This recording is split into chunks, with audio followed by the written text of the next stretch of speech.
Yeah. Yeah. Ba-da-ba-bop. Ba-da-ba-da. Fuck it, we'll roll with it. Let's go. We'll roll with it. All right. Ha. Huh.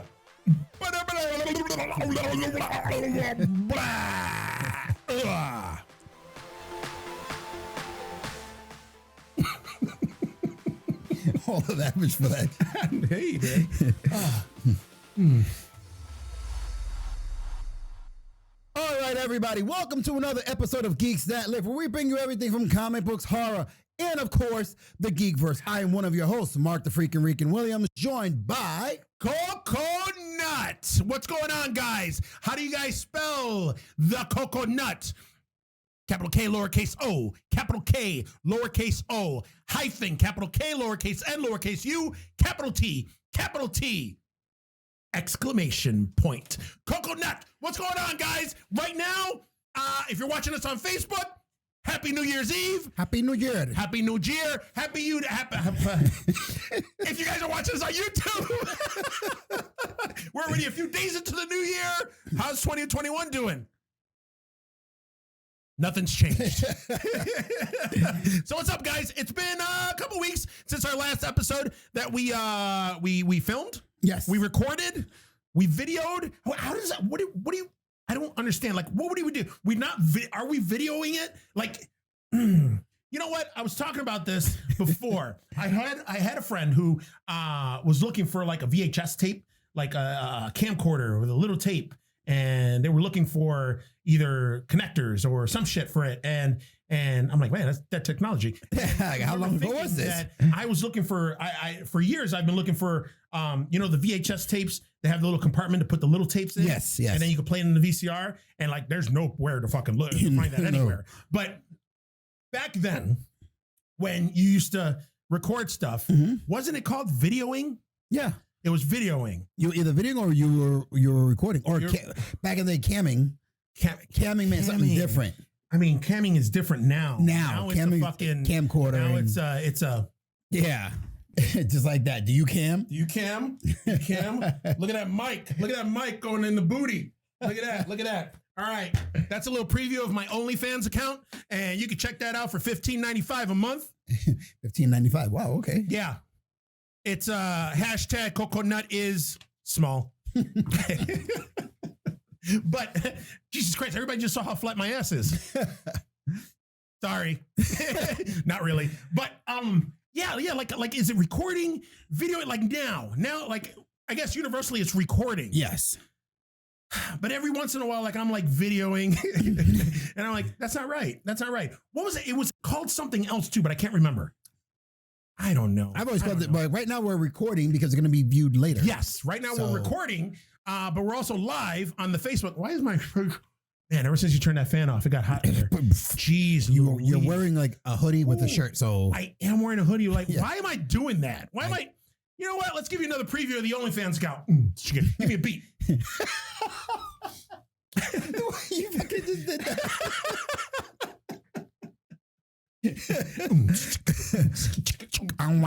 Ooh, Tales from the fucking Crypt. Let's talk fucking tales about how fucking stuff right now. There goes the only a can. Jesus Christ. All right. There goes the OnlyFans account. There goes the OnlyFans account. Right there. God. All right. Feel better now? Feel better now? A little bit better. Okay. All right. Whew. That was a workout. That was like a workout. And my face is all turning red now. And it's all hot in here. Now I'm hot with this thing. Now you can see my fucking love handles. All right. Scene. There we go. All right. Hey guys, what's going on? Happy New Year's. Why do people say that? Happy New Year's? Happy New Year's or Happy New Year? It's Happy New Year. It's not Happy New Year's. Like I said, we got a couple of videotaping. Videotaping. Somebody said, okay, videotape. That's true. Videotaping. Taping. That's what the other one was. Taping. Yeah, nobody says. I mean, people still say that. Man, that's how old the word it was. Then I'm like, no, you're not using tape anymore. We're using cameras. Yeah, video. We're and recording. Universally, it's recording. So it's not taping. Yeah, but that's it is taping, camming. videoing. I don't know, but it's I don't know. That's crazy. I don't know. Yeah, such an old word that we forgot about it. Such an old word. Again, it's been. See, this is why we need to record every week, because I get a little too excited. And you all right over there?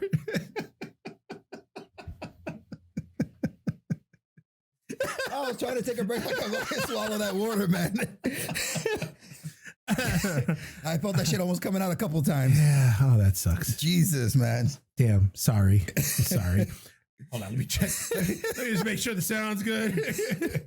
Oh my God. Oh Lord. Oh my God. All right. We're good. We're good. 3, 2, 1. Hey guys. Third time's a charm. Take 3. So 2020 was a kick in the balls. With high heels. With high heels. You know, circling back to our before the cut that we were talking about, you know, nut biting and anus scratching. But yeah, if you want to know that, go check it out. Go check it out on the Beefmaster Network on YouTube. Before the cut episode, I don't even know. Yeah, you know what's funny? Is speaking of episode numbers, and Pat, our producer, pointed it out. Our last episode was episode 69. Ooh. Now you tell us? I didn't fucking know. You should have known. We should have, man. And that was the episode with the Christmas sweaters. Yeah. And all that. Like, I was just like, that was a big missed opportunity. Very big missed opportunity. All right. Well, I guess once we get to episode 169. A lot of sexual innuendos. We're not even innuendos. We're just going to come right out. We just come right out. We don't innuendo shit around here.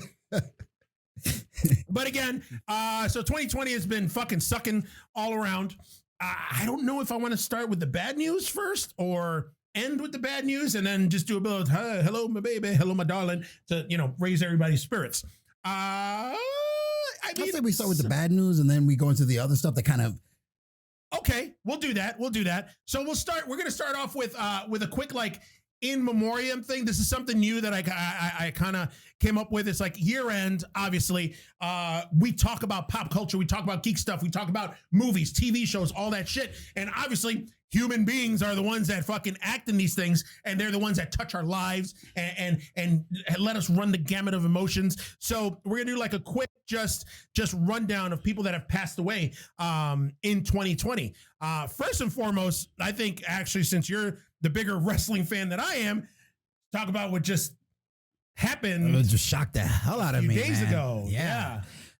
Most people, Brody Lee, or most people know him as Luke Harper from WWE, the Bludgeon Brothers and the Wyatt family, passed away just the other day.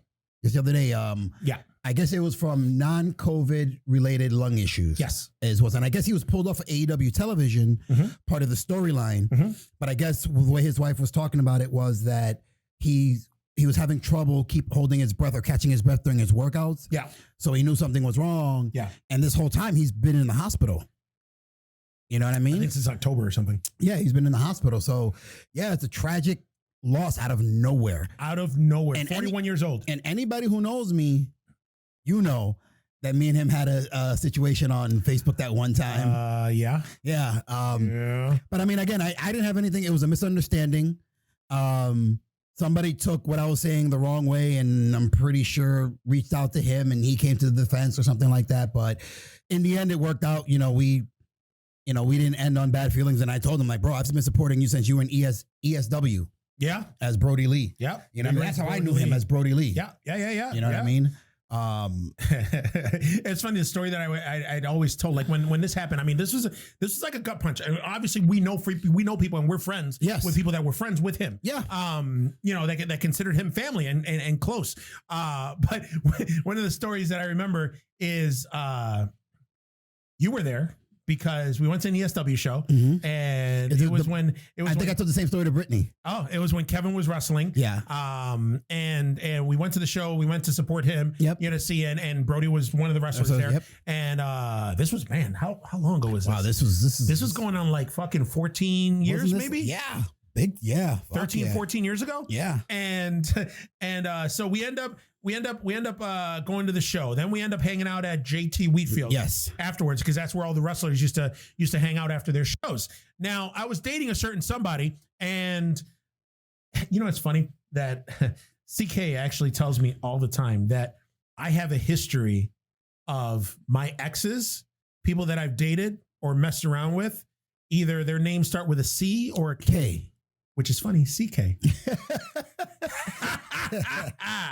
But it's like a caca. That's what she calls it. She's like, oh, was it like whenever I tell a story about a girl or whatever, she was like, was it a C or a K?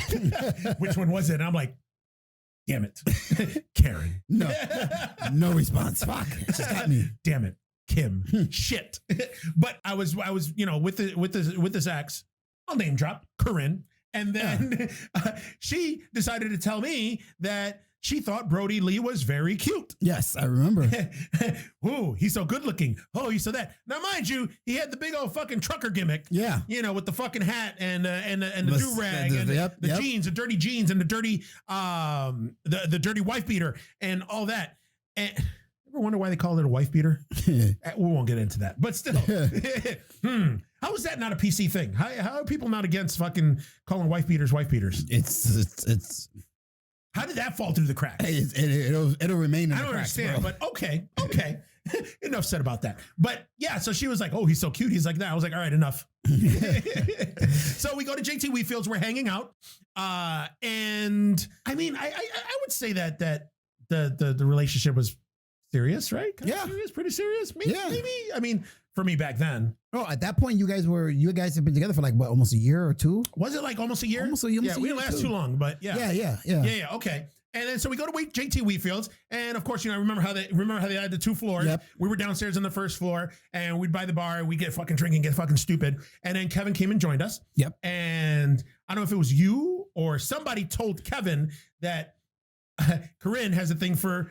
Well, we started bothering her because as the wrestlers started showing up, we were like, hey, is Brody coming? And then she got all Brody, and she would fucking blush. Yeah, she blushed and would get all serious. And I'm like, don't get all Brody on me now. And then Kevin was looking at us like, and then we told Kevin. Yes. And that's how it all. So Kevin decides to go and get Brody from the second floor because he was partying it up with the other wrestlers, because I guess they had like their own section upstairs that they got to hang out away from the fucking fans. Elitist people. So he comes downstairs. He's like, oh, you want to meet him? And she was like, ah. So she brings Brody downstairs. And I remember that goes downstairs, introduces, she's like, hi. She gets all fucking whatever, this, that, and the other thing, and all blushing. Here's me. I think I'm oblivious to the whole thing. I'm like, I'm just fucking partying it up and drunk as hell. And I'm like, all right, well, she's coming home with me anyway, so I didn't care. And but they were just meeting. Yeah, don't you know that fucking Kevin fucking tried hooking her up with Brody, or tried hooking Brody up with her? He was like, yeah, fuck her. Yeah, go ahead, fuck her. I'm like, what the fuck is wrong with you? And he's like, you don't care about her anyway. I'm like, what are you talking about? Well, that's the night that you told him that he was standing there, you're like, yeah, she thinks you're hot. And he was like, what do you want me to do with that information? Yeah, that's right. I was standing there like, that's right. Yeah, put her on the spot. Like, what the fuck? Yeah. What do you want me to do with that info? And I was like, I don't know. And Kevin's like, yeah, go fuck her. And I'm like, Kevin, what the fuck? She just said that he's hot. We don't have to take it any further than there. We also know when Kevin drinks, Kevin drinks, like his inhibitions just go. His inhibitions just go. Like the rest of us, and I do too.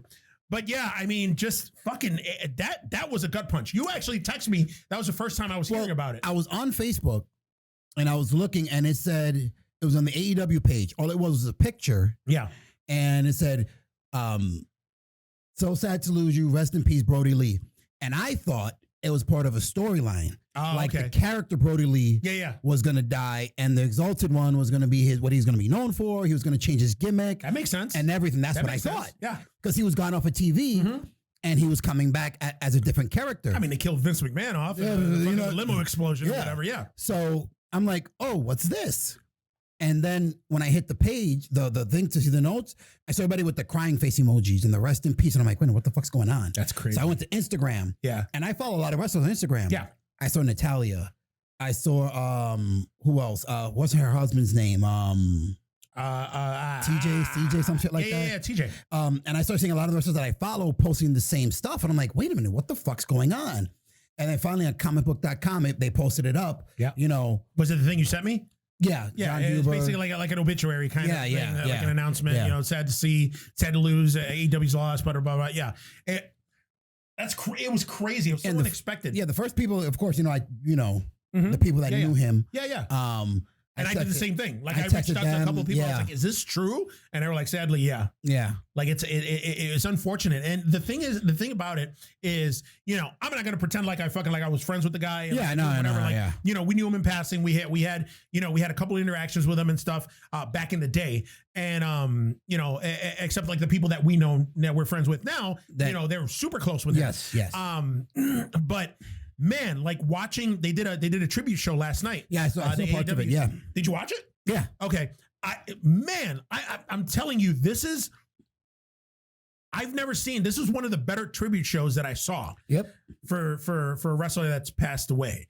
And it's also like one of those things too, like there was nothing bad, like no foul play or no anything like shady, you know, that contributed to like his death. Like it wasn't drugs, it wasn't steroids, it wasn't like, you know, exactly, it wasn't alcoholism or any of that shit. Basically he had a lung issue and, you know, it was fucked up. Yeah. At 41, like it's insane. Like, see, I didn't know he was that young. I thought he was older than me. Yeah. And I think it was because of the beard and he had like the gray in it for a while. And I was like, oh, but yeah, that, and just seeing how, and even going on Twitter, going on Instagram, going on Facebook, seeing like all the outpouring of like love and emotion for him. Like this dude was universally loved and respected by everybody. Yep. In all the whole wrestling community, like all the different promotions, all the different federations, like everything. Like this guy was loved, and you don't see that. And like you see that normally, maybe maybe two. Somebody's got a bad story. Somebody's got something somewhere. To say. Yes. Nobody had a bad story to tell. Not one person, which is crazy because I was like, God damn, like that's some shit. It's rare in the wrestling industry because it's all about egos, and we've met a couple of wrestlers that they're ego driven and like their shit don't stink. It's all about me and Matt Hardy and and you know, then you got the people like him, the Blade, the Bunny, the Butcher, all of them that are just calm, down to earth. They don't see themselves any different than the normal person that's out there. No ego at all. Nicest people ever. You know, it's just weird too, because it's just, you know, like it's just like, again, I'm not gonna, you know, act like I knew the guy, but you know, he was one of those guys where, you know, I was talking to a mutual friend of ours where I was like, it was very surprising to me that not one person had not even anything negative to say, because, you know, that's just disrespectful, but didn't have like, it wasn't just like a stereotypical just sad to see you go. R.I.P. Yeah. You know, sad to see you go. You'll never be forgotten. Something like that. You know, just you know, the common line. Yeah. Like everybody just either had a story about him, or you know, they were fucking broken up about it, or everything, and everybody said the same thing. Like the one running commentary that I kept seeing over and over and over again was they were talking about how like a great husband and family man he was. It was that was his biggest thing. Yes, that was his big thing. That wrestling was just a job to him, and like his family came first before anything.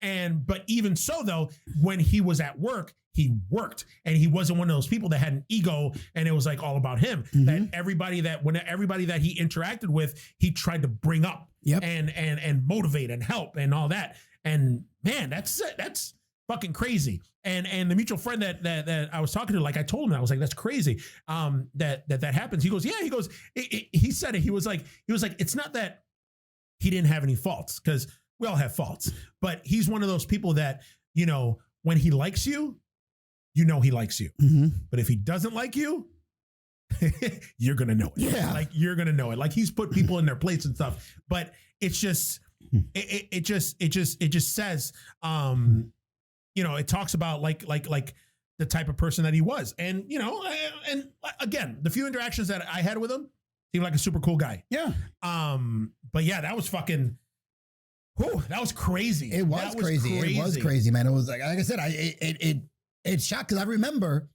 when we saw him wrestle at the NXT show. Yeah. When he faced Ricochet. Yep.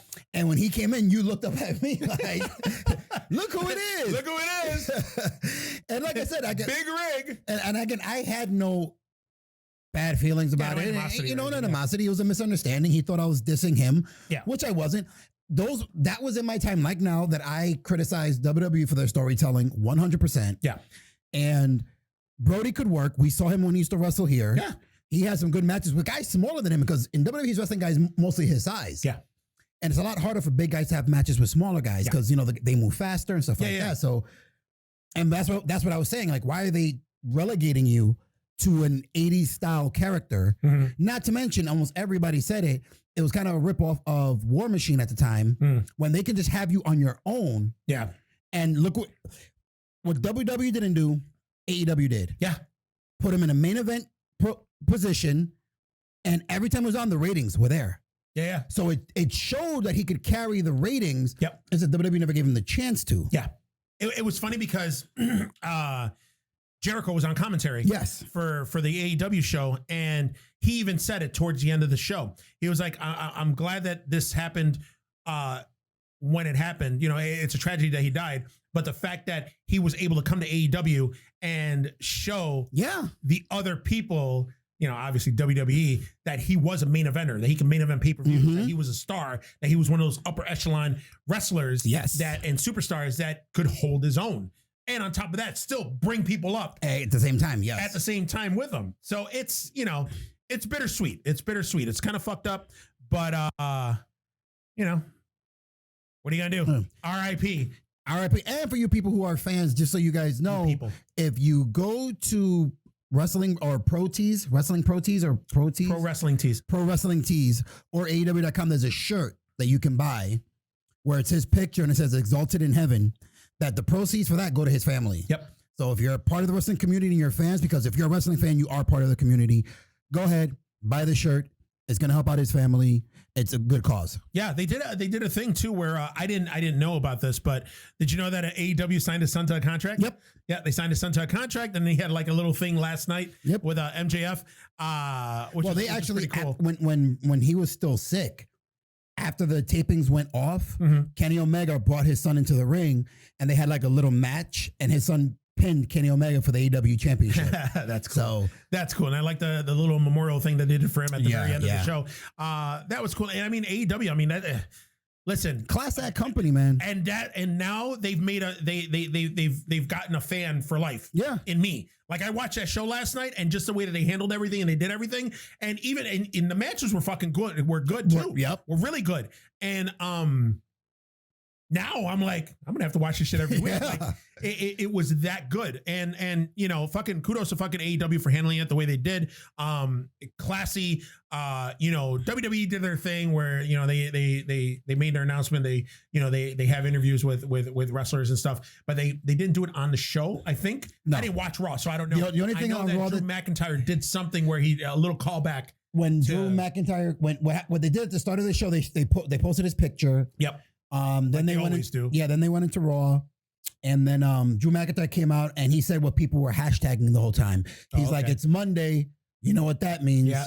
And then Xavier Woods had a band with his name on it, and he did his clothesline. Yeah. That big turnaround clothesline and stuff. So, I mean, they paid the tribute, but the best tribute was Lance Archer. Yeah. He came out dressed like his old school Brody Lee character. Yeah. With the jeans, the wife beater, the red bandana. I saw that and I'm like, bro. Yep. And every wrestler did something, whether it was a move, whether it was that he does, like they all did something. Like even even like the post match interview with Dr. Brick Baker. Yeah. Where she like, it was rigged. You'd say it was a big rig. Like even that, like, those things were they were cool little callbacks, cool little homages to him.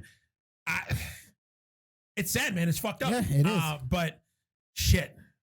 I mean, I don't know what else to say about it. Again, it was a good show. It was a good. Sorry for it's a hard loss. Yeah, a very hard loss. But just like I said, the one thing you could get is like he helped a bunch of people. Yeah. So with that alone, his legacy will go on. And that's things that they were talking about too. That's another thing that, I guess the Dark Order, which obviously he was the exalted one. He was the leader of the Dark Order, and all that. Like I started doing like research on it because obviously I didn't watch the show on a regular basis.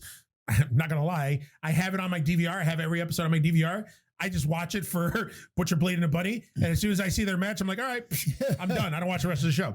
But what was I saying? Oh, with him, I guess there was a storyline where like the Dark Order wrestlers are like losers and like misfits and stuff. And they constantly have like losing streaks and all this other shit. And then when they brought Brody Lee in, like he was like bringing them up and whatever. Yep. And I guess storyline wise, last night's episode is like a way to like catapult and push all the wrestlers of the Dark Order up, because every match they won every match and it was like a 5-0 sweep.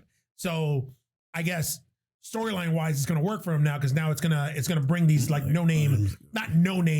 but lesser known wrestlers now up. And I'm not going to lie though, like I said, I was impressed with every single one of them that fucking wrestled. I've been telling you, man, the wrestling, the caliber of wrestling that they put on that show is the reason why they have beat the numbers that Raw gets on Mondays. Yeah.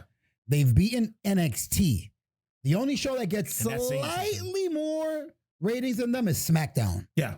Slightly. And it's not by much. Yeah. And probably because SmackDown's on Friday. So that's probably why. That makes sense.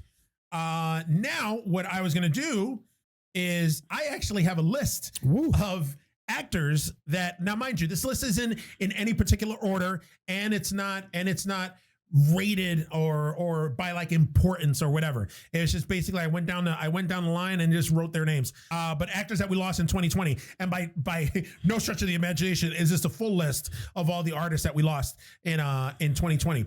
First one, I forgot all about this. Brian Dennehy passed away. Brian Dennehy is I think he's best known as the cop from First Blood.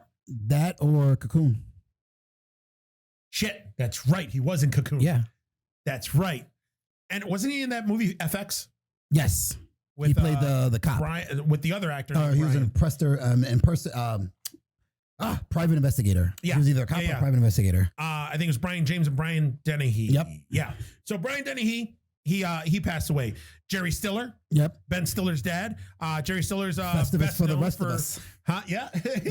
He's best known for Seinfeld and King of Queens. He passed away. Naya Rivera. This one kind of hit me because I'm a big Glee fan. So Santana from Glee. Yeah. And just kind of the way that she fucking died. That was tragic, man. She was in a lake with her son, little boat ride. Was able to get her son on the boat, but she went swimming, whatever, got caught in something, threw her son on the boat. Then she got caught off. They found out that the way they found it is they found the son in the boat by himself. Yep. And then they went looking for her, couldn't find her. And then they found her they found her body like 2 or 3 days later. Yep. So that's fucked up. Ian Holm. Yep. Ian Holm. Horror fans know him from Alien. And then other people know him as Bilbo Baggins from Lord of the Rings. And I also know him from The Fifth Element. And my favorite adaptation of Hamlet, the one with Mel Gibson. So yeah, Ian Holm, like super famous, like character actor. Like he's been in a ton of shit. And he's that actor where you see him, you're like, oh, I've seen this guy before. But you don't remember his name. But you don't know who his fucking name is. But I know what his name is because I'm a fucking geek. But the other one, speaking of Cocoon, Wilford Brimley. Yep. He also passed away which is weird because I thought he was already dead. That's happened a couple times this year. Where, Pat Patterson. I was like, I thought he died 3 years ago. But, okay. But yeah, Wilford Brimley, he of Cocoon, The Thing, The Firm, Diabetes. That's who died. So people were like, who the fuck is Wilford Brimley? Diabetes. He was also the Quaker Oats spokesperson. Yes, for a while. Shit, I forgot about that. Yeah. Yeah, he was a Quaker Oats. It's what for breakfast. I think that was tagline. I'm not sure. Big one, Sean Connery. I think we talked about it a couple episodes ago. 007, that's what he's best known for. I didn't know that he actually played James Bond 8 times. Yeah. In 8 different movies. I didn't know that. Because he came back. I think it was after Roger Moore that he actually came back and did a couple of movies. He came back for one more movie. One more movie, right? But it was like a jokey type. Yeah. I don't know if it was like Her Majesty's Secret Service or it was something. Yeah. I forgot the name of Man Who Knew Too Much. I don't know. But it was, he came back and he was older. Yeah. It was kind of like a little slapsticky. It was, but also, we know him from Highlander, Untouchables. Great in Untouchables. My favorite. I didn't know that his last feature film that he did was League of Extraordinary Gentlemen. Yeah, because after that, you didn't really. That was his last feature film that he did. Like, I don't know why I thought he did stuff afterward. After that? Like, I remember like Rising Sun with Wesley Snipes. What was it? The Rock. The Rock. Indiana Jones and the Last Crusade, where he played Indiana Jones' dad. But that was all before. So that was all before League of Extraordinary Gentlemen. Yep. So yeah, supposedly after that, that's when he was like, "All right, I'm done. Tired. Yeah, because League of Extraordinary Gentlemen was when all the comic book movies were coming out, and League of Extraordinary Gentlemen is from I think Dark Horse. It's from one of those independent comic book companies. You know what? I think you're right. I think it was. I think it was Dark Horse. Dark Horse. It was Alan Moore who wrote Watchmen. Yeah, it was which is like the best graphic novel of all time. But Sean Connery passed away. Debo, Tommy Tiny Lister, he passed away. 62 years old. I'm still not. Maybe it's because I'm getting up there in age. Like seeing people die at this age, I'm like, God damn, I'm not long for this world because it's crazy. David Prowse passed away, which I don't know. This is another one that I was like, he died? I thought he was already dead. He was an English bodybuilder, but everybody else in the geek verse knows him as Darth Vader. Yes. So he was the guy in the suit. Not the voice. Not the voice. That's James Earl Jones. But in the suit, physically, he was Darth Vader.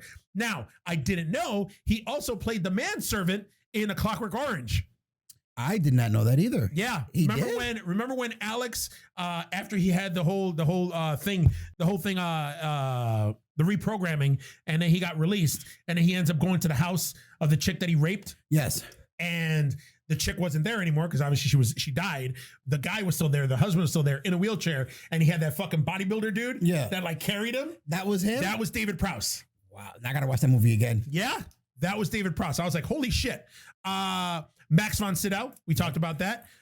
Everybody knows Max von Sydow. If you're a horror fan, he was Father Merrin in The Exorcist. Also, if you're a true geek, he was Ming the Merciless in Flash Gordon, and also minor role in Conan the Barbarian. Yes. He was the king. So Max von Sydow. But also Max von Sydow was pretty fucking old too, though. Yeah, he's another one who's been in so much shit. Especially in the 80s. He's been in a ton of shit. In the 80s, he was like fucking movie crazy. Now this one, I was like, all right, it's about time. Wow. Listen, if that came off course or bad, I mean, I'm not sorry because this dude was pretty fucking old. He was a legend, but he's old. He was suffering from dementia. Kirk Douglas, that dude was the man's man. All right, I am Spartacus. I am Spartacus, motherfucker. Okay, come on. All right, with the butt chin and the muscles, fucking pecs, and fucking everything that moved. Like that dude was the man. But he was old as fuck. So he did all his stuff, and he's the father of Michael Douglas, who right now, geek people know him as Hank Pym in the Ant-Man movies. But yeah, Kirk Douglas, man, legend, acting legend. I remember one of the things, he was Spartacus and all, he was in Westerns. He was also other stuff. Very good looking guy too. Very, very, very rugged but he had the chiseled face. Those are one of those days when you acted, you had to look like a man. You're a man. You're a manly man. You're a man. Actually, one of my favorite movies of his was when he was older. He did a movie. I don't know if you ever saw it. Tough Guys with Burt Lancaster, where they play the fucking the bank robbers and they get out of jail and then they try to acclimate to fucking regular life and then they decide to do one last job. Yeah. Was it the guy that they screwed over or he was part of their crew that he's blind, he can't see, trying to shoot and shit? Yes. And then I remember this movie also because it was like kind of like the debut of the Red Hot Chili Peppers. Yes. Because you remember Kirk Douglas hooked up with a young chick. Yes. And then she's taking him to the club. And then there were the Red Hot Chili Peppers. She's like, what band is this? She's like, the Red Hot Chili Peppers. She's like, yeah, I like it. But yeah, Kirk Douglas, R.I.P. This one we've talked about to death. Oh, pun intended, maybe. Chadwick Boseman. We already know his filmography. Black Panther. Wakanda Forever. John Saxon. Passed away. Nightmare on Elm Street. He played Heather Langenkamp's dad in Nightmare on Elm Street. Also, in one of my all-time favorite movies, he was Roper in Enter the Dragon. Yes. They didn't know a lick of martial arts, but they needed a recognizable. Nothing, but they seem like he knew his shit. They need a recognizable character in that shit. Yeah, they did. We have an Asian in the lead cast, and we got a black guy. A black guy who a black martial artist. Yeah, we need somebody. Let's put him in. You don't know martial arts. Don't worry about it. Yeah. You know what I found pretty funny is that the black dude, his name was Jim Kelly. Yeah. Hello, Buffalo. And then last but not least, and again, this isn't like the full list of everybody that's passed away. Kelly Preston. John Travolta's wife. And for the life of me, I can't think of any movie that she was in. Really? I can't think of anything off the top of my head. Like actually pretty much all this shit, I wrote down like stuff that these people were in off my head. Kelly Preston, I cannot think of any movie that she was in. I know John Travolta. Yeah, literally that's what I got out of here. Kelly Preston, John Travolta. Wow. She's been in shit. She's been in a lot of shit. But I don't know. But Kelly Preston. Yeah, so that's it. That was the list. That was my list. Our in memoriam of actors that we lost in 2020, or entertainers that we lost in 2020. Super sad. Sorry we were such a bummer. Now let's go on to more bad news. Wonder Woman sucked. That movie was fucking horrible. Holy fucking shit. So Wonder Woman came out Christmas Day. It was one of those things that HBO Max did where they released it, or Warner Brothers did, where they released it in theaters and released it on HBO Max on Christmas morning. I think at noon. At noon on Christmas Day on December 25th. Okay, let's talk about it. Bro, I waited. I kept thinking in my head, like, I can't wait to go see this fucking movie. Because part one was awesome. Part one was a good movie. The opening scene to that movie. To part one or part two? Part two. Yeah. I should have known that it was only going to go downhill from there. Really? I did not like that opening scene. I loved the opening scene. I felt it dragged on for way too long. I agree. It was too long. Agree. She's flipping over here. She's flipping over there. I'm like, bitch, why are you swinging so much? Yeah. And then she's like, oh, I'm going to kill the cameras. You know it doesn't work that way.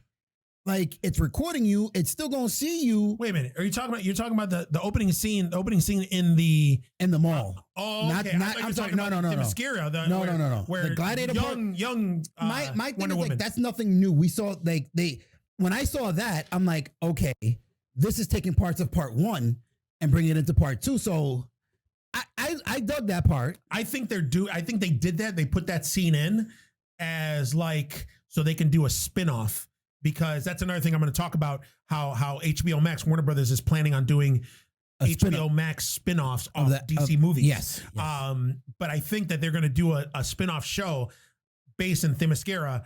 And I think that scene was so that to whet our appetites and be like, ooh, I like that. I want some more. Yeah. Maybe. But yeah, the mall scene. Oh, man. I'm like, when is this bitch going to stop? Stop swinging. Yeah. Well, let's look on here and see what some people. The movie did suck. Yes, it did. Big time. And that's another thing, guys. Right now, we're going to ruin the fucking movie for you. I'm going to spoil the shit out of it. Just so that way, don't subject yourself to it. This movie fucking sucked. Huge donkey balls. I'm sick of people taking out. Max Lord is not a top villain, you'd want to say, in the DC universe. You're right. But he's a known villain. Very known. In the DC universe. I was so mad the way they handled him in this movie. they took him and shit all over him. They liquid shit all over him. They fucking took a so big bad. It was so bad. liquefied diarrhea shit. Yeah. All over him. Yeah. Like it was just, first off, there's no reason this movie should have been 2.5 hours long. Yes. No reason. And sorry to cut you off, but Yeah, to take when you criticize movies, I don't think they had an idea of what movie they wanted to create. Yes. Because Act 1, Act 2, and Act 3 are 3 separate movies. You're right. You're right. 3 fucking separate movies. Absolutely right. They don't blend well into, the acts don't blend well with each other. Correct. Yeah. So that's why, like, when I was watching it the first time, I'm like, I know I missed a couple things, but I really missed that much. So then I tried watching it again. Damn. And I'm like, me. and That's one more than I mean. I tried, and I'm like, no, I didn't miss anything. Uh-huh. I'm not gonna keep watching this shit. Yeah, it was super bad. It also suffered from, again, a superhero movie shouldn't have more than one villain. Yes. More than one big bad in the movie. So the moment that I saw that there was going to be 2 villains in it, I'm like, all right, let's see how they're going to handle it. Now, I enjoyed Wonder Woman. Again, I wasn't too happy with the end fight scene in the first Wonder Woman. It was it Ares? Yeah. Or the main bad guy. And because it became the stereotypical DC movie bad guy with the bad CGI and they all look alike. Yes. So, the fact that they fucked up Maxwell Lord, then I was like, all right, when I heard that they cast Kristen Wiig as Cheetah, I was like, Kristen Wiig, really? But I was like, all right, I'll suspend disbelief. I dug her storyline, but it got to the point where, and CK said it, like, it was funny too, because, when we watch the movie, normally when we see a movie, I look at her, I'm like, all right, so what'd you think? And we normally have differing opinions. Like, she'll not like it, or she'll be like, well, I liked it more than I thought I would. Like, what does that mean? You went in with low expectations. But, with this one, she was like, Cheetah's evolution in the movie from Minerva to Cheetah, like it's like it happened like that. I didn't like that it was the way it happened. Yes. It made no sense to me. It didn't. Like this whole storyline with this fucking wish stone. Yeah. It was so dumb.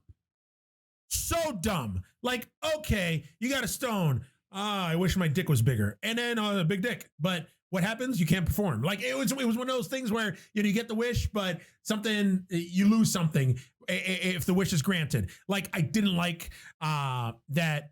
That's how they brought Steve Trevor back. Yeah. Was, in the body of somebody else. Wonder Woman's touching and going, oh, it was Steve Trevor. And then, he shows up in somebody else's body. Yeah. And it was just, then when Maxwell Lord was like, I wish I was the wish stone. And then he turns into the wish stone. But then there's no effects. There's no and it was him. But they don't explain what the fucking wish stone does. Like, they not till later, but even though they didn't like what was happening to him. Like, yes. Why is his veins popping out? Why is his eye bloodshot? You guys didn't touch shit on that. Nothing. It happened and then it was gone. Yeah. Just assume. Like that, like, we don't make know. Something up. We don't know anything about this wish stone. Nothing. That is the god's language. What the fuck does that mean? The god, is it Ebonics? Yeah. What the fuck is the god's language? That it was like the god of treachery or whatever. Loki? And whoever. Yeah, Loki. There we go. It's DC's Loki. And they put the wish stone there. So then that way, every civilization that's wished on the stone has fallen and all this other shit. Like, it was just like, nah, they couldn't do anything grander, anything a little more interesting. Now, the flying scene, bro. Such a big issue, bro. Like that shit. First off, okay, I get it. Different iterations of Wonder Woman, comic book, cartoon. Our Wonder Woman didn't fly. Our Wonder Woman had an invisible jet. Yes, which they touched in the movie. Which they did. They played homage to that, which I was like, that's cool. I like the way they explained that. Because I remember when I watched the first movie, I was like, wouldn't it be funny if they did an invisible jet? Yeah. I want to know how the fuck they're going to do the invisible jet. They better bring the invisible jet. And they did bring the invisible jet. A version of the invisible jet. I thought that was cool. Yeah. Like, it had its cool parts. But I'm not going to lie, this movie suffered from all the good parts were in the trailer. Yeah. All the good parts of this movie are in the trailer. If you want to know what Wonder Woman was about and how exciting it was, just watch the trailer. And you'll get the whole movie. Watch all the trailers, all 3 or 4 of them, and you'll have the movie right there. That's it. Because everything else in the middle is fucking filler, fluff, bullshit. It's awful. It is awful. In this movie, this is what you call a studio counting on fanfare and women going to see the movie. Yes. Now, I'm not saying anything wrong with that because part 1 was women's power, all the stuff. The cast was mostly female, which is fine. But you can't base a movie on that.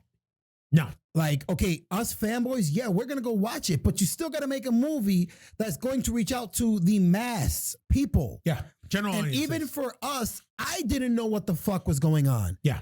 And I've seen every animated movie. I've read comic books. I've read comics where she's appeared in other storylines. Yeah. I did not know what the fuck was going on in this movie. Yeah. Okay.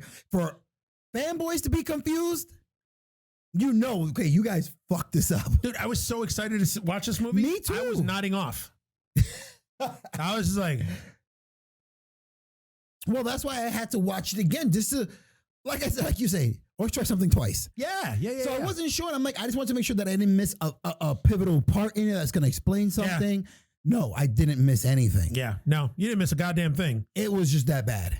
It was horrible. It was fucking bad. Horrible. So there were some things that happened here. So Christmas Day, the movie made $16 million. Yes.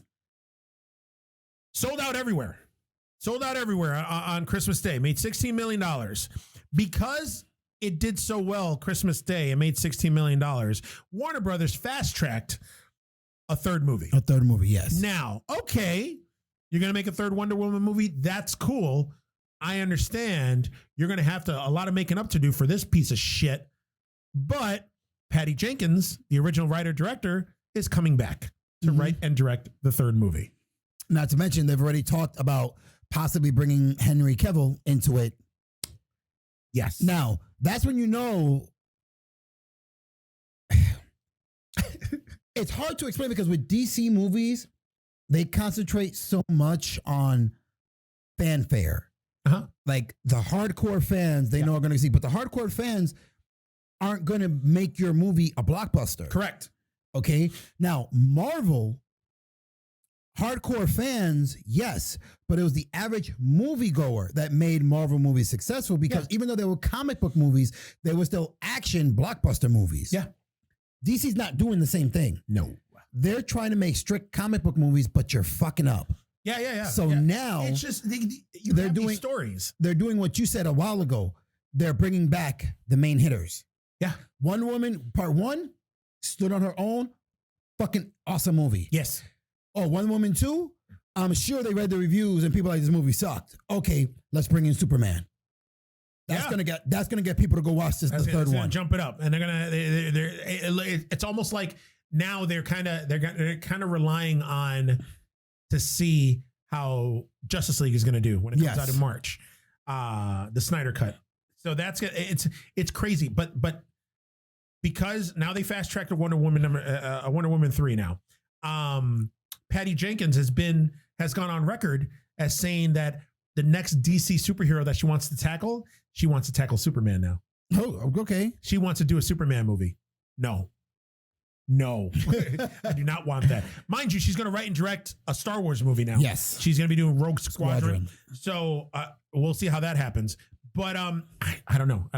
Right now, she's like, she's even right now. She had a hit. She had a good movie with the first Wonder Woman.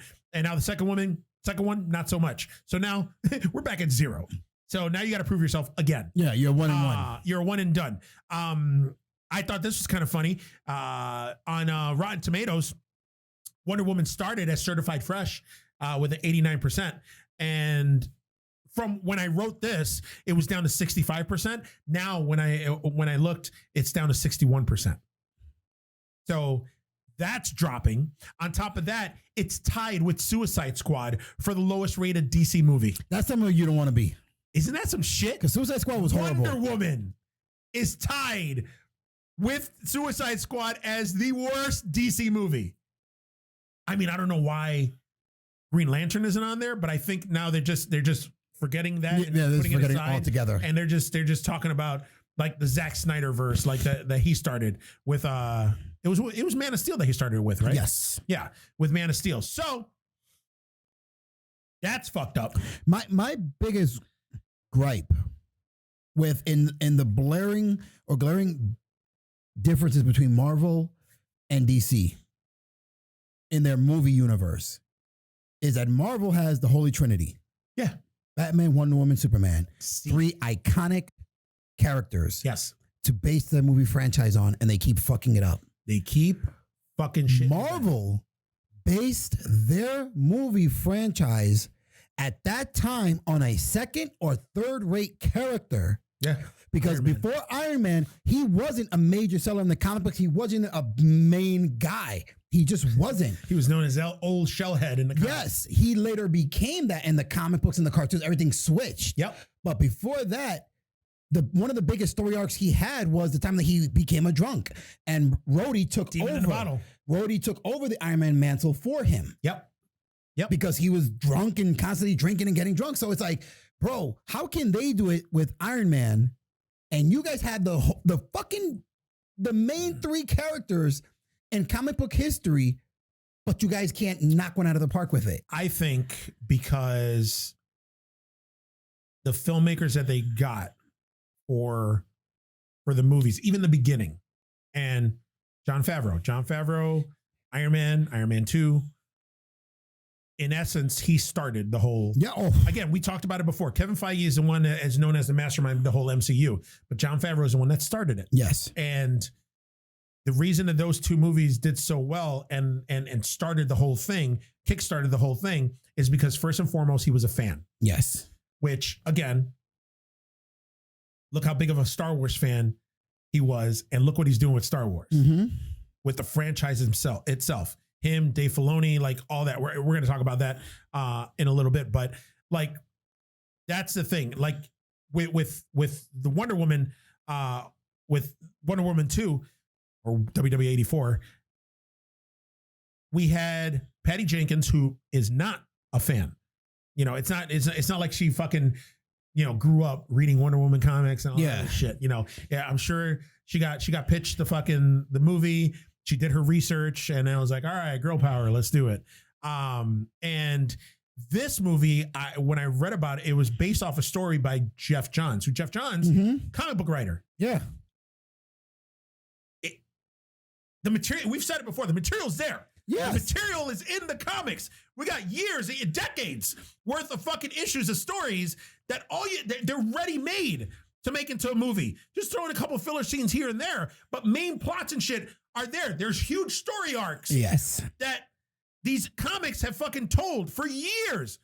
Just take it and slap it on the fucking screen. Again. That's it. Like, sorry to say it. I know we beat a dead horse when we keep talking about it, but we beat the fuck out of the horse. Just like Marvel took the material that was there and told it over multiple movies. Now they've taken some liberties with other shit, like turning some characters into a different character or switching some storylines from one character that is from one character to another character. Like the creation of Ultron, like it was Tony Stark, but it was actually Hank Pym. So again, they switch, they take some liberties with it to make their universe work. Yes.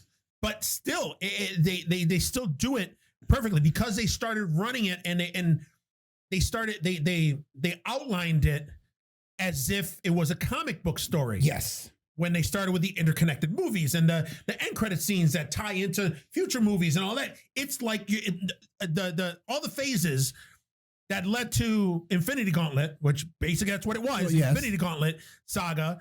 They orchestrated all that because as if it was a comic book event. Yes. Which that's what comic books are known for, where they do events every year, both DC and Marvel, where they have a major storyline like Infinity Gauntlet that goes 5 or 6 issues, and then they have tie-ins and into other comic titles. Everything crosses over. Everything crosses over. You got the main story, and then you got the crossover titles and the tie-ins. The main story was always the Avengers movies. Yes. But all those events led into Iron Man, Captain America, Thor, Guardians of the Galaxy. Yeah. They all tied into each other. Yes. Whereas in DC, these movies, like Superman, like now they're doing it, but Superman is in his own world and Batman's in his own world. And what happens to Batman doesn't go cross over into Superman. Correct. What happens in Wonder Woman doesn't cross over into Batman. Yes. Like, guys, are you fucking stupid? Yes. Are you Yes. oblivious? Yes. Us comic book fans who have read comic books our lives know that if this happened here, it happened there. Yeah. Okay. Just like in Agents of S.H.I.E.L.D. and every Marvel show, even on Netflix, they had to touch base on what happened with the events of New York or the event, they would call it in the Marvel shows. Yep. The event on the Netflix shows. So we know that they're talking about what happened to the Avengers. Yep.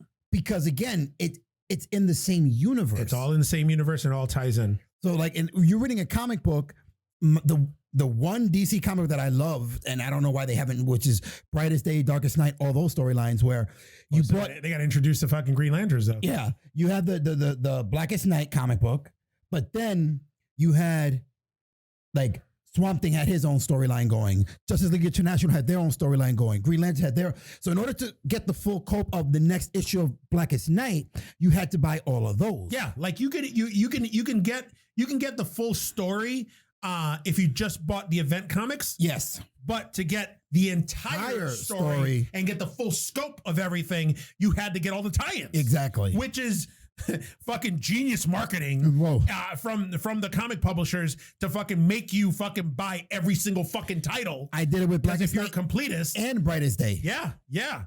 But oh my god, and that actually that's going to segue into the next piece of news that I was going to talk about with Warner Brothers.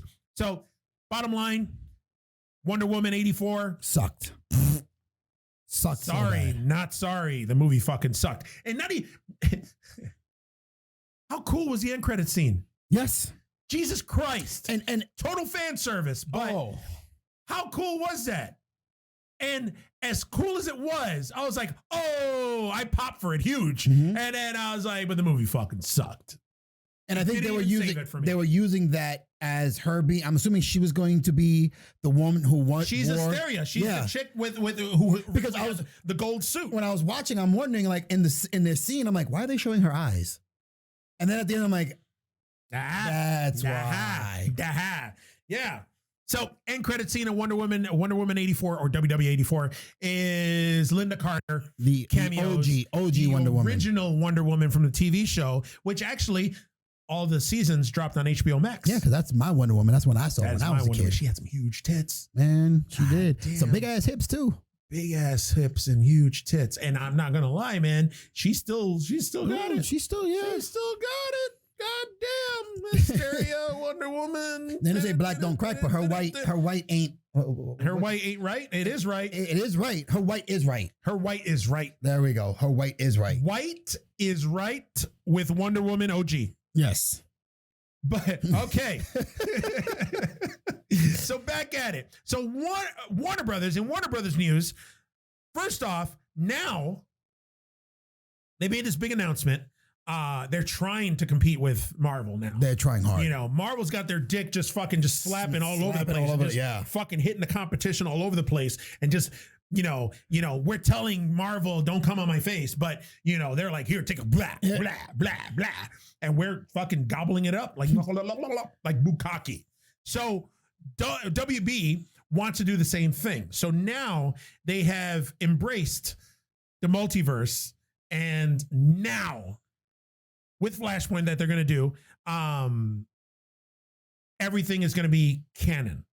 So they have a plan now. WB wants to release 4 films theatrically and 2 films on HBO Max a year.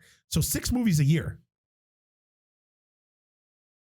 I think that's a little ambitious for them. Ambitious. That's the word I was looking for. I think that's a little ambitious, but it doesn't stop there. Not only do they want to release 6 movies a year, so 4 in the theaters and 2 on HBO Max, but I mean, if they're going to do 4 films theatrically, then I mean, are they going to do the same thing where they're doing now, where they're going to release it theatrically and on HBO Max on the same day? I'm not going to lie. I mean, that was actually a pretty genius move. Yeah. And I think this is only going to go for the year while the whole COVID shit is still going on. But on top of that, now this is where we're getting to the little way too ambitious here. Every theatrical release will possibly have an HBO Max spinoff show. Again, way too ambitious. Come on. Like I was talking about before with WW84 and that opening scene at the Mascara. With the Amazons. Like they're going to do an Amazon show. We got Suicide Squad is going to be coming out. And then they got John Cena. And then we got John Cena playing Peacemaker and the Peacemaker spinoff show. He can't carry a whole show, so that's not going to last long. He can't carry shit. He can't carry my dick. Fuck John Cena. God damn, God, I don't like him. Man, why do I think that one day I'm going to fucking meet him? And I've seen him before, like in person. Yeah. But I think one day, and you'll be like, hey, man, I'm no, man. No, I like you. I fucking hate you. You fucking suck. I can't see you, so get the fuck away from me. I can't see you. Sorry. Hey, what's up, man? I'm going to walk right by him. Sorry, Peacemaker. Like, fucking, oh, God. Oh, man. What's up, Dom? That just bugs me. I'm dreading seeing the next Fast Furious movie. Dreading it. Now, on top of that, speaking of Zack Snyder's Justice League, Zack Snyder has said that us fans can decide if Justice League is going to be canon or not. He considers Justice League an Elseworlds story, which, remember, Elseworlds is basically what I consider Elseworlds is DC's version of What If. Mm-hmm. So what that means is that we're not going to get any sequels to Justice League, Zack Snyder's Justice League. Yeah. We're not going to get any spinoffs. We ain't going to get shit. And I guess some insiders in WB, Warner Brothers, have been quoted as saying that Zack Snyder's Justice League is just a dead end street, that it's not going to lead into anything. So some of them are like, why the fuck did we even give him the money to make his movie if it's not going to, lead into anything else? It could have.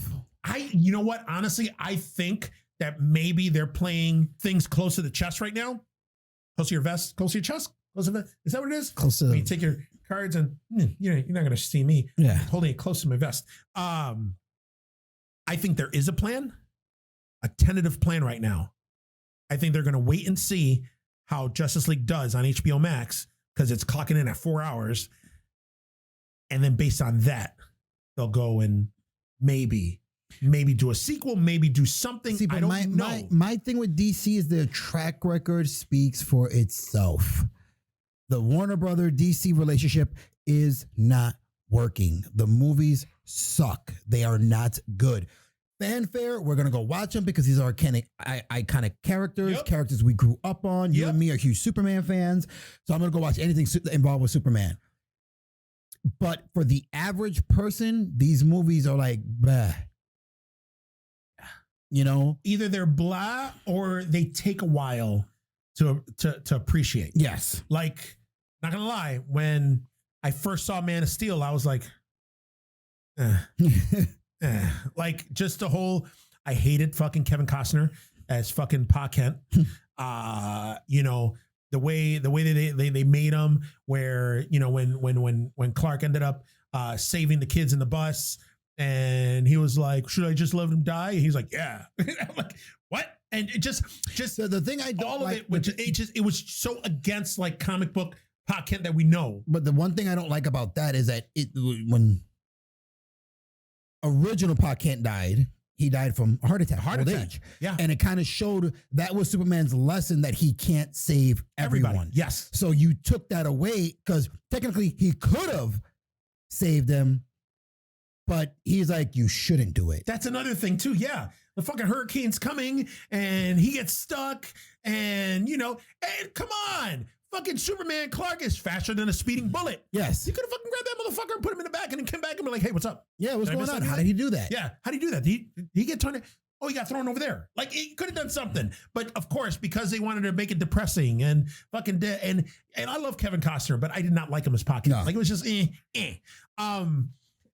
but yeah, so they're doing that. So Man of Steel took me a couple of sittings before. Now I appreciate it. Like, there's scenes, I don't like the movie as a whole, but there's scenes I appreciate. Like when he finally gets a suit and he starts learning how to fly like that. And again, I don't want to talk about it, but Wonder Woman ripped off the whole scene. Yeah. That scene, that mixed in with Christopher Reeve. Yes. When she fucking did this. Oh yeah. I was like, what the fuck? Yeah, 100%, bro. Come on. And then with the fucking rope and riding the lightning. Oh God. The one scene that I like from Man of Steel, and it's such a simple scene, and most people miss of how subtle or how iconic it is for Superman, is when he's being interviewed and he's sitting there and he's handcuffed and he's like, okay, and he gets up and just moves his hands ever so slightly and breaks the handcuffs. It's like, you could have done that the whole time. Yeah. I just wanted to show you that you don't have anything to fear from me. Something so small. Yeah. You know, but it's a scene that I love because it's like, it just shows you. Like, you know, he's like, all right. Yeah. It's like something so small. You think about it. Most people look at it like nothing. But being a Superman fan, it's like, I get it. You know what that reminds you of? The scene from Sin City when Marv, played by Mickey Rourke, is in the neighborhood with all the chicks. Yes. All the homicidal chicks. And they're beating the shit out of him because they think that he killed Goldie. Yes. And they got him all tied up. And Rosario Dawson was in that scene too. And he's like sitting there and he's getting fucking fucked up. And he's like, all right. He gets up and fucking takes the ropes off him. They're like, you can do that the whole time? He's like, yeah. He's like, I just wanted to show you that I'm not out here to hurt you guys. Yeah. It was just, it was funny. But yeah, like Man of Steel took me a little while to like appreciate. Like I appreciate now the story, like with Zod and all that shit, like all that. I think people made too much of Superman killing Zod, you know, to save 3 or 4 people when they literally massacred a ton of fucking people in the city while they were fighting. The same thing with Batman v Superman. Again, I think they rushed the story with Doomsday. And there was too many storylines in there. Too many storylines. Because you had you had that. Then you had the storyline of from the video game. Yes. With the Flash coming back from the future. Yep. You had too many and again, unless they were trying to plant seeds. Yeah. Unless you're a fan, you're not going to know what the fuck is going on. Yeah, general audience is going to be like, huh? Yeah, what who's that? Is that Flash? Why is he in the metallic? What's going on? Yeah. Why is he coming? Who is him? Who's the key? Who's her? Like, they're not going to understand. Yep. So I'm too soon. Yeah, it was like even that kind of fucked me up like at first too. I was like, what's going on? What's that have to do with the movie? I was like, all right, maybe they'll talk about it later. Nope.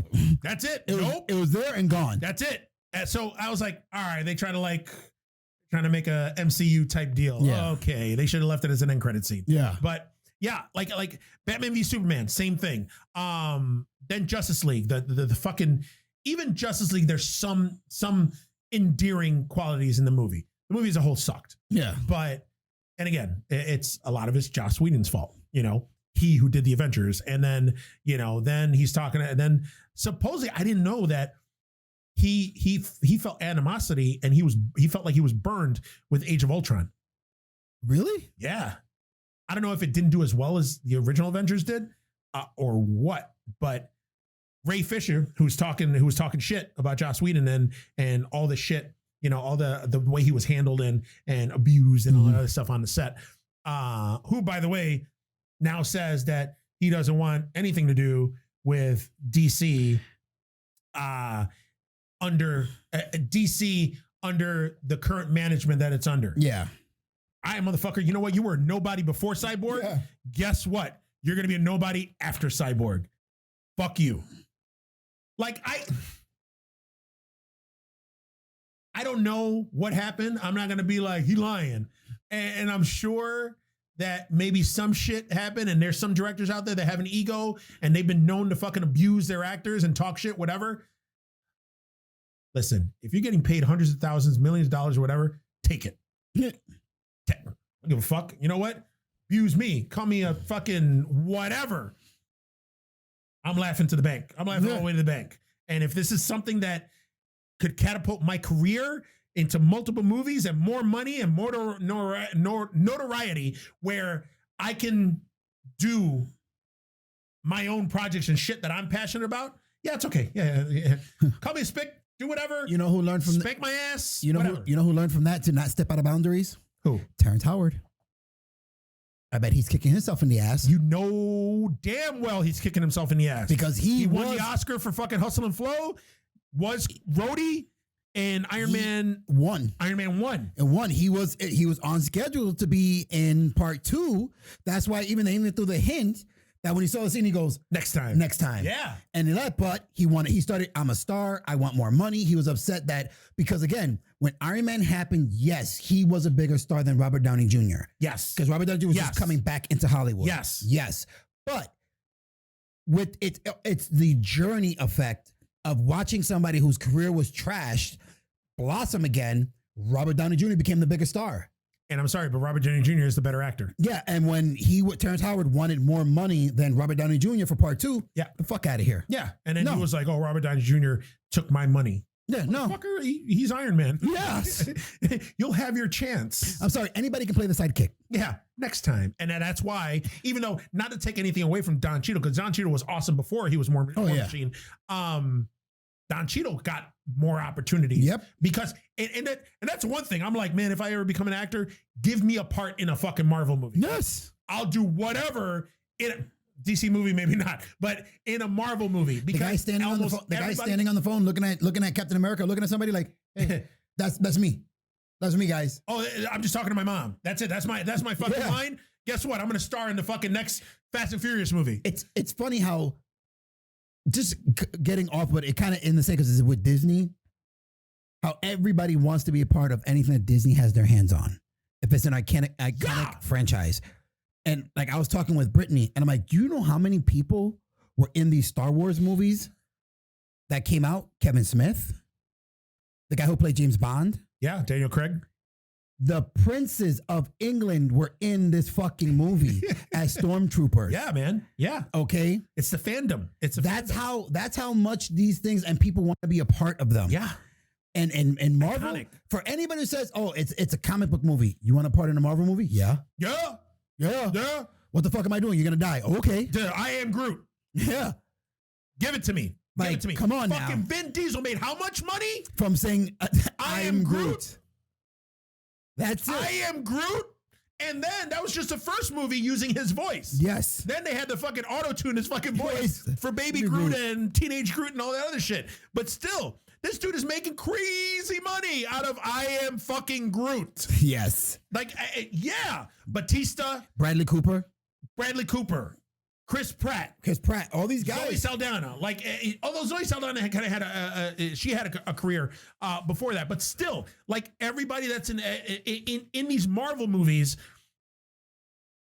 this is like their gateway. Chris Hemsworth. Chris Hemsworth. He wasn't pretty much a nobody. He was a nobody. Okay. He was a nobody. Because of him, even his brothers are getting work. His no talent brothers. Yes. The fucking older brother, the one that played him in not as good looking one is we got Liam, who Liam looks a little downsy, but whatever. He got to be in the Hunger Games. He got killed by Jean-Claude Van Damme. And and he fucking fucked Miley Cyrus for a while.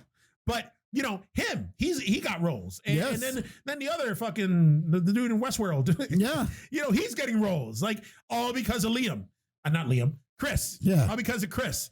But yeah, Chris was a nobody before, Thor. And now look at all the shit that he's in. He's going to play Hulk Hogan on Netflix. Yeah, I'm telling you. See? Have you seen what he looks like now? Yeah, he's fucking jacked. Yo, that's a big motherfucker. Like Hulk Hogan went on social media, was like, he's ready. He's bigger than me. So I can't wait to see that. But yeah, it's just, how do we get on this? I don't understand. But yeah, we went from WB to Marvel. Yeah. From DC to Marvel. But yeah, Ray Fisher, fuck off. Now we're back. So also in that announcement, it looks like the DCEU will be set on Earth 1. Okay. Because they're embracing the multiverse now. The Batman with Robert Pattinson, so we got a sparkly Batman, that's going to take place on Earth 2. So they're doing the fucking Infinite Earth thing and all that. Are they going to lead? Are they going to lead to a theatrical version of Crisis? Crisis? Because for that to happen, you better start introducing a shit ton of characters. A lot of fucking characters. You need to introduce. You need to get on the fucking ball. Yeah, you're. I understand, like with Flashpoint, how again they're throwing everything but the kitchen sink into this one. So we'll see how that pans out. Let's wait and see first. Yeah. But like Kevin Feige did and Jon Favreau did, they had a plan. Mm-hmm. With Iron Man, they already had the other movies already mapped out. Yes. They already had Thor mapped out. They already had Captain America mapped out. They already had Avengers. They already had a plan to do these individual movies and have them tie in and culminate into a big event movie with the Avengers. This is what they need to do. And again, they did it backwards, and now they learned from their mistake. I mean, Wonder Woman 84 sucked, but they're growing pains, I guess. And now they keep redirecting to other stuff. So you throw enough shit on the wall, something's gonna stick. So, but they had because again, they threw. I mean, Man of Steel wasn't a box office success by like a Marvel movie standard. Yeah, You're right. Did okay. It wasn't. It did okay. It did.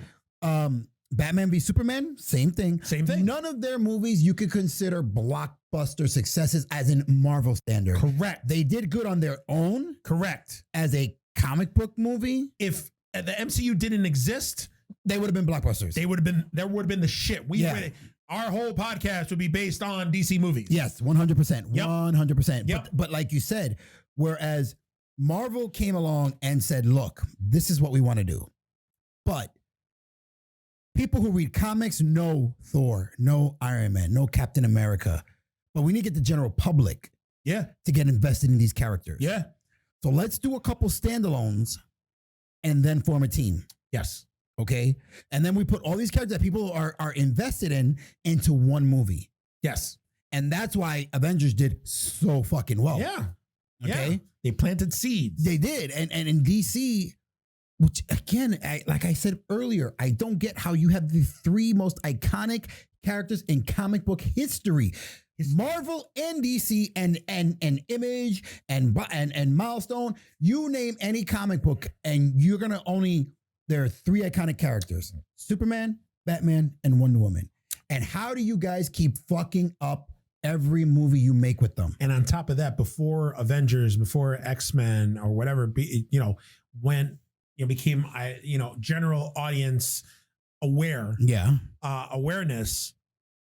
Anybody knew from when we were kids on up or back.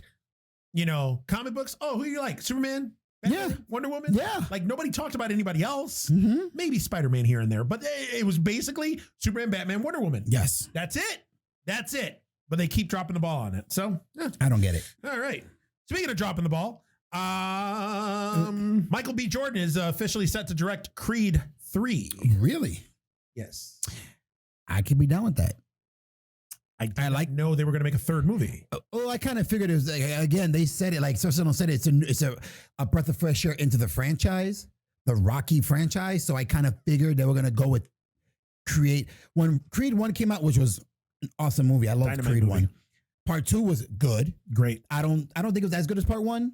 No, it wasn't. But it was still a good movie on its own. It stands on its own. I mean, it was cool. I like Drago coming back. Yeah, 100%. It did a lot of fanfare, a lot of nostalgia feelings. So I kind of figured they were going to do a part 3. Yeah. Because again, I mean, look how many fucking Rockies they did. Yeah, I didn't think they were going to do a third movie. I did. I think it's too long. I mean, when did the last movie come out? Last movie came out like 3 years ago, right? Yeah. So I don't know. All right. I mean, I'm going to see it anyways. No, fuck yeah. Because I love the fucking Creed movies, and I'm a diehard Rocky fanatic. So Rocky. Love me some Rocky. We grew up on those fucking movies. We did. Come on now. Did. Now, speaking of going back to DC real quick, did you see the trailer, the 1 minute trailer for Superman and Lois? I did. And what'd you think? I'm not impressed. Me neither. Me neither. So, Superman and Lois is going to drop February 23rd on the CW. So a lot of people didn't like this trailer. Because a lot of people were like, huh? Like, what the fuck? And so was I. I watched a trailer 3 times in a row, and I was like, huh? What's going on? So the trailer, just in case you guys haven't watched it, is Superman flying in his new suit, his new 52 suit, which I approve of because he doesn't have the scooping neck that bunches in the front, so you can see his fucking pubic chest hair. But he's flying, and there's shards of glass around him. And in each shard, mirrors or glass or whatever are like scenes of alternate timelines or alternate Earths with Superman and all this other shit. and then he's just flying through, and that's it. And then you see things. So I guess in this, I read the synopsis for the show, and I was like, huh? This isn't my Superman. Yeah. So it's Superman and Lois. They move back to Smallville. Yep. They're living in Smallville now, and they have two teenage sons. What the fuck? And we don't know if the teenage sons have acquired Superman's powers yet or not. So, huh? Yeah. I don't know. I think what it's trying to do, I think it's trying to jump on the bandwagon of the current CW shows, like try to be comic booky, cartoony, but also basically reboot Smallville. I think they're doing that. We're going to get Superman. Yeah, but in which Smallville. what Smallville didn't have. Yeah. We didn't see Superman till the very end. And even that was, but I think that's what it is. So we're going to get our Superman stories with Superman, but then I think we're going to get a rehash Smallville with the teenage sons. See, my biggest thing is for me, one of the most successful comic book shows was Smallville. Oh yeah. It ran for 10 seasons. Okay. And the funny part is that you watch that show solely on the mythology of Superman. Yes. You didn't get a suit. Correct. Okay. There was no other characters until Tom Welling took over. Yep. Because the first two, maybe part of the third season, I'm going to say like the first 4 seasons. it was pretty much like Dawson Creek-ish. It was a typical CW show. Yes. You know, Dawson's Creek, all that soapy shit. And yeah, with Clark and Lana and Lex, and then the triangle, and Lex and fucking Clark were fucking friends, and ooh, will they, won't they, and then they had the whole Monster of the Week scenario. Yes. Every episode was a different Monster of the Week. I forgot what they were called. It was Meteor Freaks. Meteor Freaks. That's right. It was a new Meteor Freak every And Chloe episode. had the wall. Fucking Chloe. Chloe's in jail right now. Oh, yeah. Yeah, Fucking sex cult. Fucking sex cult. Ain't that some shit?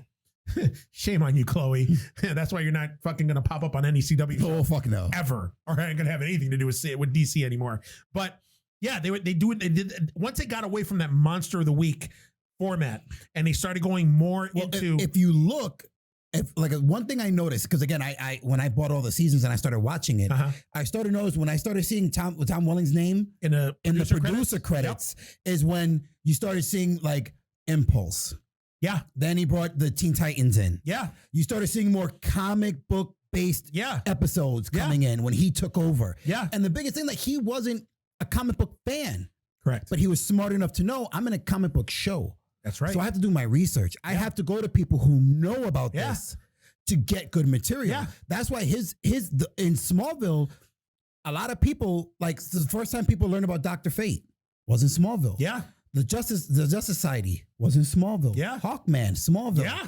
Zatanna, Smallville. Yeah. These are the first time that people, like, who are these characters? Booster Gold, Smallville. Oh shit, that's right. Yeah. Like, you know what I mean? Yeah. If you weren't watching the animated show of the Justice League, You didn't know. Smallville is where you were introduced to these characters. Yep. And that's all his doing. Listen, you know how hard I popped when he had like his version of Justice League? Oh, dude. Oh my God. I was when it was him, Impulse, Cyborg, Aquaman. Was that it? That was it. And then and then you knew who they were because they had the colors. The colors. They didn't have the exact uniforms, but they had the colors. Like I was like, oh, like that hit me. I was like, all right. Yep. Loving it. But yeah, that's just, so I don't know. I'm not very optimistic about Neither this am show. I.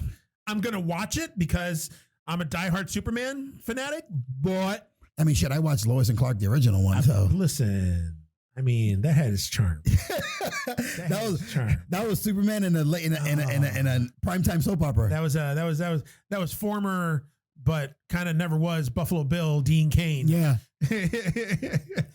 Man. As Superman, and Terry Hatcher, who was stupid hot back then. You know, the picture of her in the Superman cape was at one time the most downloaded picture Really? ever on the internet. Wow. Okay. Yeah. But, is it weird that because I didn't know what Dean Cain's nationality was or Terry Hatcher's nationality, and I couldn't tell by their names, that I thought that Superman was Hispanic. Well, really? Listen, Dean Cain was fucking tan, man. Dean Cain was tan, and so was Terry Hatcher. Did you not know about tanning booths back then? No, I have a tan year round. I mean, you can't see it right now because I'm pale as fuck. Wintertime. But yeah, no, absolutely not. So yeah, it was just, I don't know. I thought they were Hispanic. And I'm like, oh, okay. We're going to get one Superman. See, the funny thing, like when it comes to DC, like we're talking about, like they make a lot of mistakes. Whereas Marvel makes some mistakes, yeah, but they can afford to. Yeah. You know what I mean? Yeah. Like I was reading and there was storyboards where originally when they did Batman v Superman, they wanted Christian Bale's Batman to be in the movie because it was already an established Batman that people would recognize.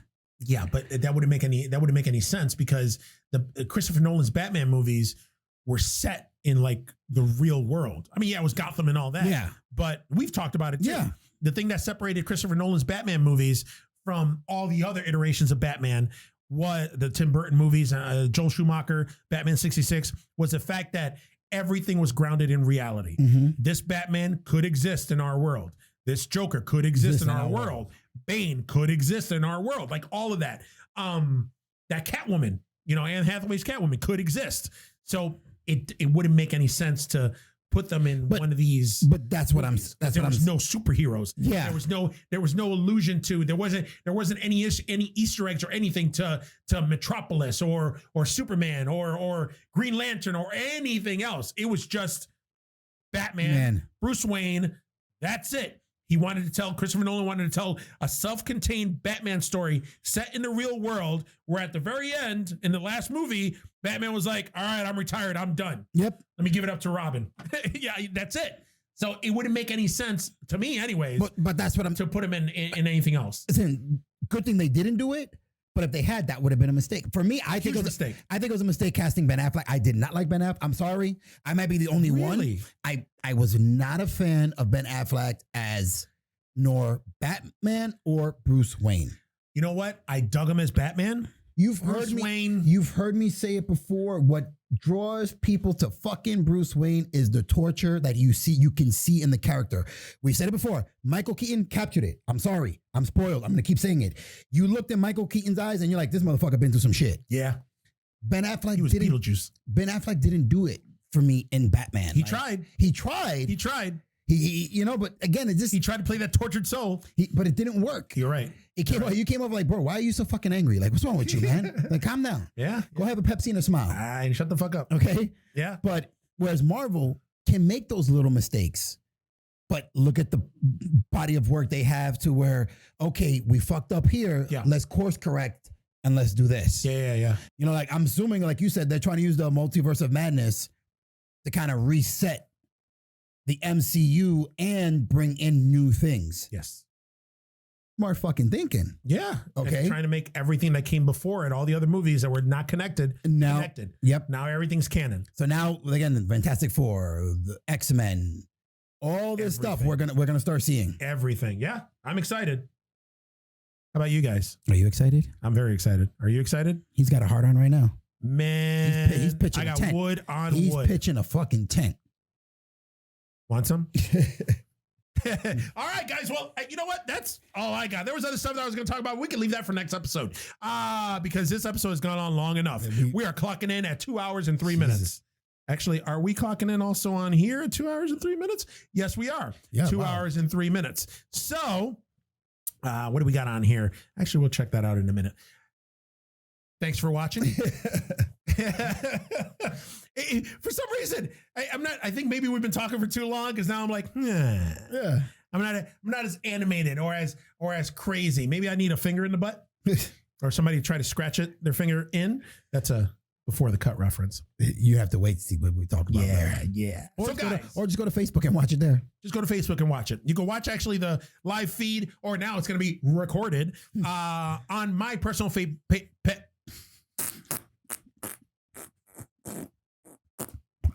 I'm back. I laugh because not one episode can go by, bro. Not one. Not one fucking episode. Not one fucking episode. All right, guys. Happy New Year. You try your fucking hardest. I try. Too, bro. I try, and I try to be. Let's go a little slower, or try a little. I try to be okay. Like am I yelling? I'm not yelling. You're not Am I yelling. yelling? No, you're I'm not yelling. So, all right, guys. Hopefully, you guys enjoyed the program. If you haven't watched it in its entirety and you don't want to wait for YouTube for it to drop, you can watch it on my personal Facebook or his personal Facebook. Mine is under Eugene Bofill.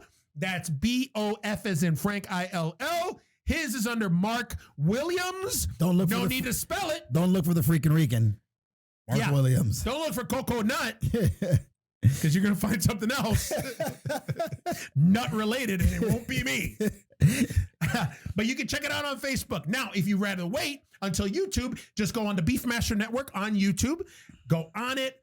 Look at the videos. We got older videos. We got newer videos. We got other shows. Get in there. Check it out. Watch it. Tickle the balls a little bit. Then like, comment, share. And then when you're done, hit that fucking bell. Because once you hit that bell, you're going to hear just like that. And then a new episode will just materialize right on your screen. And you'll get a notification going, Geeks That Lift coming up in 30 minutes. And you'll get a countdown. It's actually really cool. I like it. On top of that, if you want to reach us, go on any of the social media platforms. We're on Facebook. We're on Instagram. We're on Twitter. We're everywhere. We're every fucking where. We're everywhere. Leave us a comment. Go into your room and we're there too. Go into... Pop out of the closet. Hey. Coco Nut's going to come out of the closet.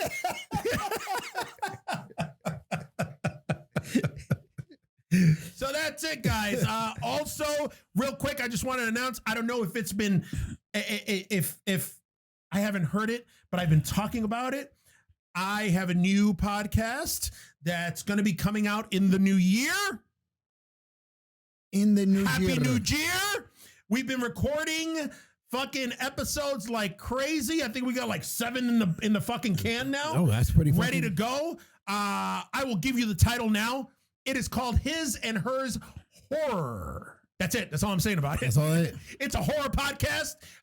It's got a new co-host, got a new format. We got some shit that we talk about. Now, this is what I'm going to say. Because my co-host has never done podcasting before, the first episode, okay, a little wonky, a little bit. Got to catch our bearings.